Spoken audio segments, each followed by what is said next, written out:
Hi everyone, welcome back to my channel. ఈరోజు అయితే మనము ఆలు మసాలా కర్రీ ఎలా ప్రిపేర్ చేసుకోవాలో చూసేద్దాం. ఫస్ట్ అయితే ఉడికించి పెట్టుకున్న ఆలు, నెక్స్ట్ ఆనియన్, నెక్స్ట్ టొమాటో, అలాగే కరివేపాకు ఇవన్నీ రెడీ చేసుకోవాలి, కట్ చేసి పెట్టుకోవాలి. నెక్స్ట్ అయితే మసాలా ప్రిపేర్ చేసుకుందాం.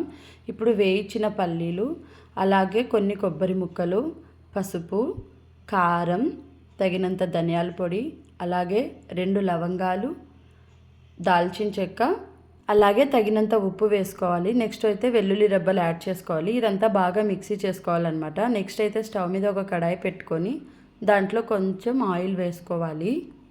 ఆయిల్ హీట్ అయిన తర్వాత కొన్ని ఆవాలు, అలాగే కొన్ని కరివేపాకు అండ్ 2 ఎండుమిరపకాయలు వేసుకోవాలి. అలాగే ముందు కట్ చేసి పెట్టుకున్న ఆనియన్స్, టొమాటోస్ వేసి బాగా మగ్గిన తర్వాత పౌడర్ చేసి పెట్టుకున్న మసాలా పౌడర్ అయితే వేసేసుకోవాలి.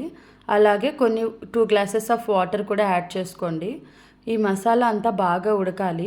ఇలా బాగా మసాలా తెరులుతున్నప్పుడు మనము ఉడికించి పెట్టుకున్న పొటాటోస్ వేసుకోవాలి. ఇలా స్మాష్ చేసి వేసుకోవడం వలన గ్రేవీ అయితే చాలా థిక్గా ఉంటుంది అండ్ కర్రీ కూడా టేస్ట్ అయితే చాలా బాగుంటుంది. అండ్ లాస్ట్లో స్టవ్ ఆపేసే ముందు కొంచెం కొత్తిమీర వేసుకొని ఉప్పు సరిపోయిందో లేదో ఒకసారి చూసుకుంటే అయిపోతుంది కర్రీ.